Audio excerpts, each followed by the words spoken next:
오래전 이야기입니다. 사연 매번 듣기만 하다가 추억을 안주 삼아 이렇게 글을 다 적어보게 되네요. 제가 군대에 입대도 하기 전인 대학생 시절 이야기입니다. 면허학원 등록해서 2달 만에 면허증을 취득하게 되었습니다. 자만심 때문인지 젊은 치기에 그런 건지 면허증 나오자마자 차를 빌려 어디 먼데 한번 다녀올 계획이었어요. 당시 그냥 잘 알고 지내던 형님의 차를 빌렸는데 주차장도 벗어나지 못하고 그대로 차를 긁어버렸습니다. 운전자 확장보험도 들지 않았던 터라 수리비가 있는 대로 나오더라고요. 수리비를 내겠다 했지만 당시 코올리게나 마찬가지였던 제가 돈이 어디 있었겠어요. 그래서 돈 빌릴 곳을 찾다가 당시 차를 빌려준 형님의 여자친구인 누님이 있었는데 그 누님에게 돈을 빌리게 되었습니다. 당시에 형님하고 같이 해서 자주 만났기 때문에 친분은 오래전부터 있었지만 아무리 그래도 저를 뭘 믿고 그런 큰 돈을 선뜻 빌려주겠다고 하니 조금 의아했습니다. 형님의 여자친구라서 더 그랬다기보다 그 당시에도 객관적으로 보기에도 정말 예쁜 누님이었습니다. 마침 누나가 사는 곳이 제 자취방 근처라서 형님 빼고도 종종 만나서 식사도 같이 하고 근처 편의점에 불러내서 술도 몇 번씩 사주던 누님이었습니다. 제가 오해한 걸 수도 있지만 먼저 물어보지도 않았는데 그런 큰 돈을 빌려준다니 그때 혹시 이 누나가 형님을 만나고 있으면서도 나한테 관심이 있나 싶었습니다. 아름다운 누님이었지만 형님의 애인이라 감히 넘볼 엄두조차 나지 않던 사람이었고 저도 그때는 대학생이었으니 회사 다니는 누님보다 같이 학교에서 마주치는 여자들에게 더 관심이 있던 시기였어요. 부담감도 있고 해서 돈 빌려준 건 감사하지만 혹시라도 형님한테 못할 짓을 하게 되지 않을까 싶어서 거리를 두고 지내고 있었습니다. 하지만 제가 거리를 둔다고 멀리 지낼 수 있는 상대가 아니더라고요. 일단 사는 곳부터가 서로 가깝기도 하고 아무래도 금전관계로 얽혀버린 관계이기 때문에 누님이 저를 먼저 찾을 때 제가 바쁘단 핑계로 만남을 거절할 수 있는 상황이 아니었습니다. 매번 저한테 돈은 언제 갚을 셈이냐고 불러내던 누님이었지만 막상 또 만나고 나면 돈 갚으라는 말은 따로 하지 않고 밥은 먹었냐 물어보며 밥도 사주고 집 근처에 새로 생긴 술집이 있는데 같이 갈 만한 사람이 없다며 저보고 같이 가달라 부탁을 하거나 했습니다. 아무리 제가 철면피라도 그렇게 저한테 잘해주는 누님한테 매번 그런 식으로 신세만 질 수가 없었지요. 어쩌다 운 좋게 내기 당구를 쳤는데 그날따라 당구의 신이 저에게 달라붙기라도 했는지 치는 족족이 돈을 따게 되었습니다. 누님에게 갚아야 할 돈에 비하면 턱없이 모자란 돈이었지만 그래도 조금이나마 돈이 생겼을 때 조금씩 갚아나가면 좋겠다는 생각에 누님에게 연락해서 누님을 불러냈어요.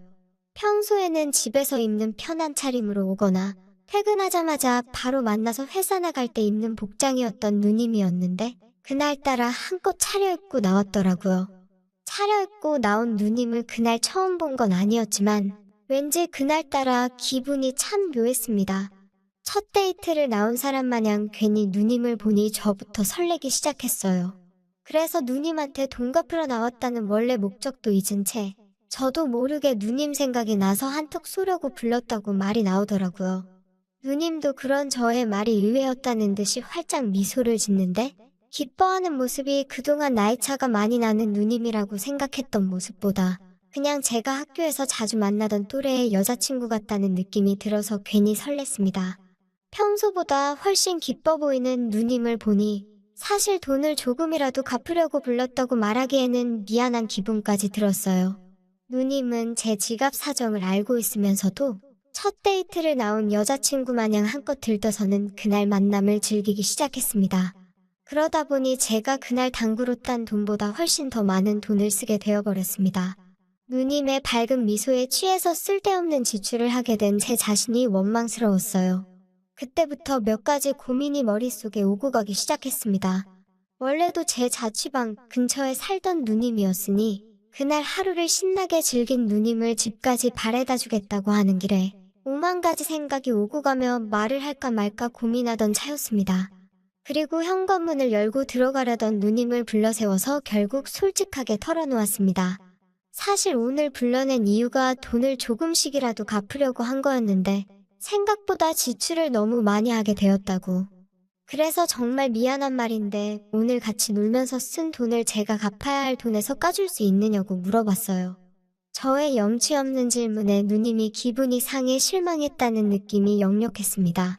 괜히 누님을 화나게 만든 건 아닌가. 그동안 돈 갚으라고 독촉 한 번 한 적이 없는데 괜히 제가 매를 벌고 있는 게 아닌가 그런 생각이 들었습니다.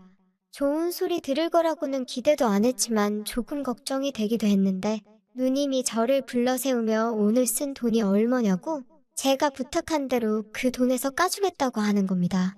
돈 갚으라고 말한 적도 없는데 왜 이렇게 무리를 했냐며 다음부터는 솔직하게 말하라고 하더라고요.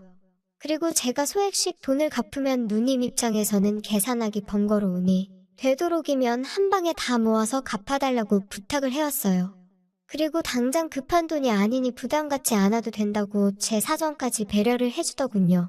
그때는 참 누님의 마음 씀씀이에 감사한 마음까지 들었는데 그때는 제가 지금보다 더 철들기 전이기도 하고 호의가 계속되면 그게 당연한 건 줄 안다고 했나요? 누님이 돈을 천천히 갚아도 된다기에 처음에는 저도 조금씩 저축을 하고 있었는데 이런저런 이유로 모으고 있던 돈을 조금씩 빼서 쓰다 보니 갚아야 할 돈이 있다는 사실조차 잊은 채 결국 그나마 모으고 있던 돈도 노는데 다 써버리고 말았습니다. 그때쯤부터 그래도 양심은 남아있는지 죄책감이 들어서 자연스럽게 누님을 멀리하게 되었어요. 근처에 살아서 저를 자주 불러내던 누님이었는데 시험이다 바쁘다 이런저런 핑계를 대면서 누님을 멀리 피하게 되더라고요.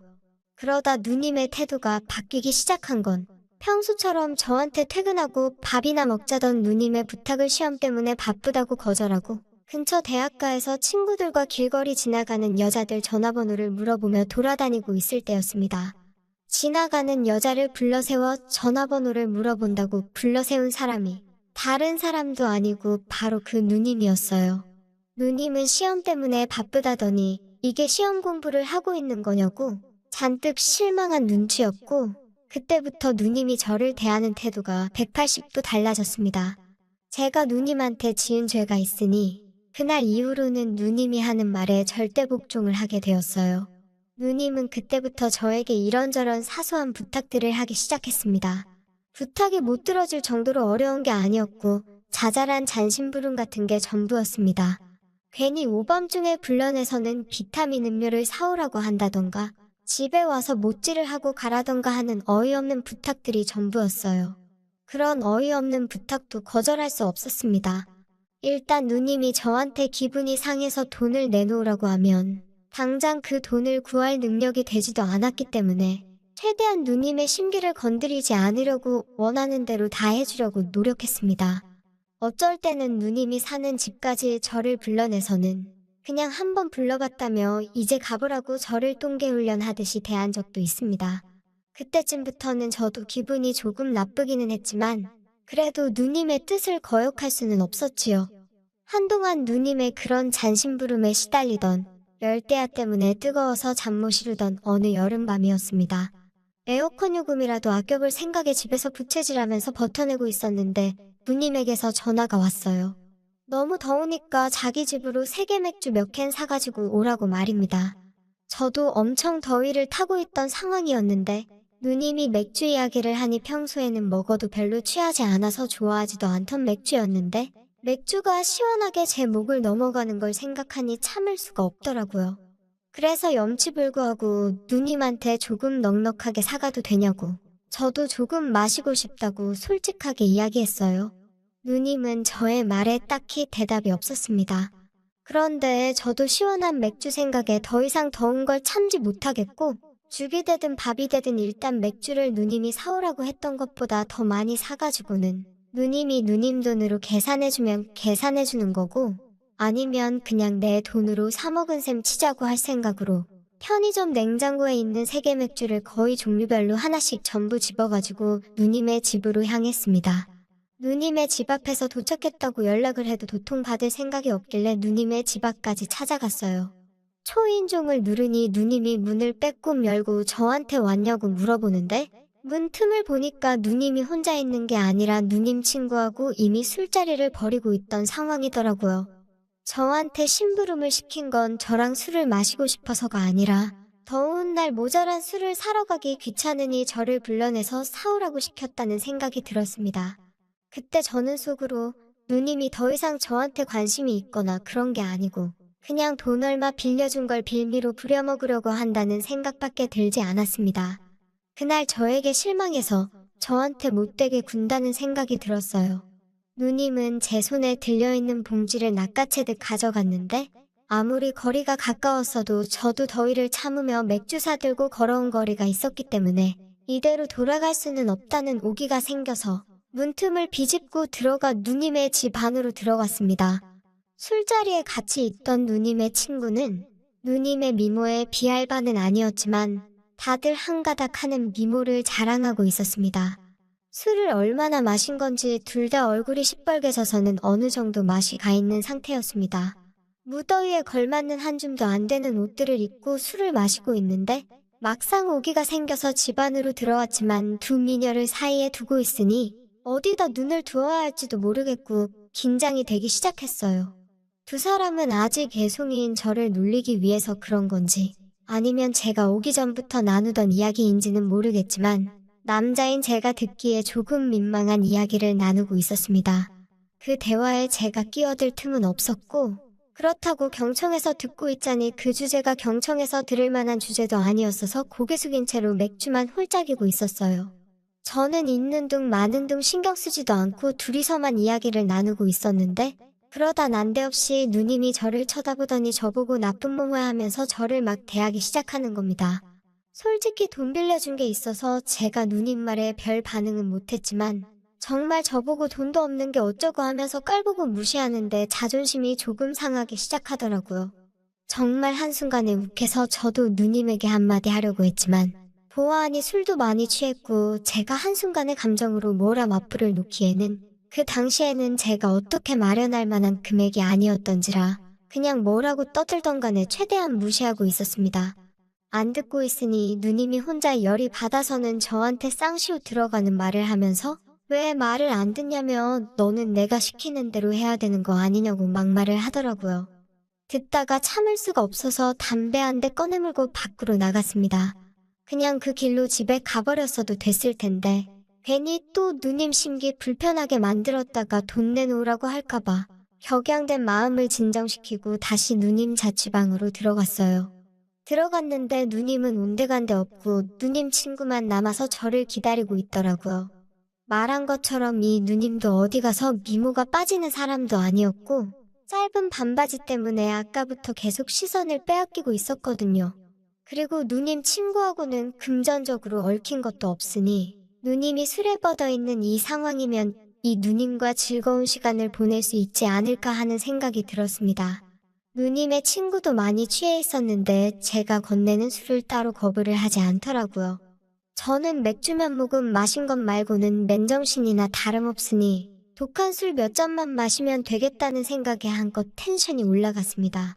자연스럽게 술을 따라주는 척 누님 친구의 가까이로 붙어 앉아서 본격적으로 작업을 걸어보려고 하고 있었어요.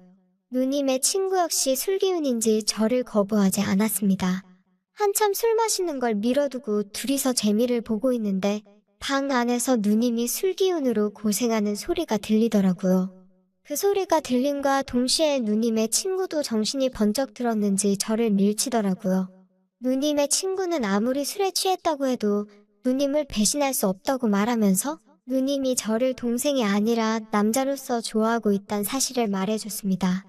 애인이 있음에도 불구하고 제가 좋아서 그런 큰 돈을 빌려주고 돈을 갚지 않아도 뭐라 말을 하지 않았던 것이죠. 거기에 제가 데이트를 빌미로 돈 이야기를 꺼냈던 일 때문에 누님이 상처를 받았다는 것까지 모든 퍼즐이 한 조각으로 합쳐지는 순간이었습니다. 누님 친구가 방금 있던 일은 비밀로 해줄 테니 어서 방으로 들어가서 누님의 마음을 받아달라고 하더라고요. 누님 방 안에 들어가니 누님이 술기운에 고통스러운 듯 침대에 상반신만 걸쳐 누워서 바닥에 쓰러져 있었습니다. 레슬링 기본 자세처럼 뒤집어져 있는 모습 때문에 방문을 열자마자 눈뜰 곳을 찾기가 힘들었는데 그 와중에 누님과 눈이 마주쳤어요. 그래서 저도 누님 옆으로 다가가서 평소에 저도 누나를 좋아했다고 거짓말이긴 했지만 분위기를 맞춰줬습니다. 누님은 밖에 자기 친구가 있다는 것도 잊은 건지 그 길로 곧바로 저한테 달려들었어요. 제가 누님한테 진정하라고 밖에 누님 친구분 계신다고 말하니 그럼 친구도 같이 하자 그러라고 말도 안 되는 억지를 쓰고 있더라고요. 다행히 그렇게 몇 번 누님을 달래니 올라오는 술 기운을 이기지 못하고 잠들어 버렸습니다. 누님 친구도 누님이 잠든 걸 확인하고는 아침에 일어나면 잘해주라고 말하고 자기는 집에 가겠다고 하더라고요. 밤길인데 발에다 준다고 하니 제가 한 말이 늑대나 다름없는데 저를 어떻게 믿겠냐고. 그리고 자기도 아까 하다가 말아서 아쉬운 상황이라 어떻게 될 줄 모른다고 농담을 하고는 콜택시를 불러서 집으로 돌아갔습니다. 그리고는 다음날 아침에 술 깬 누님하고 거의 애인 사이처럼 지냈습니다.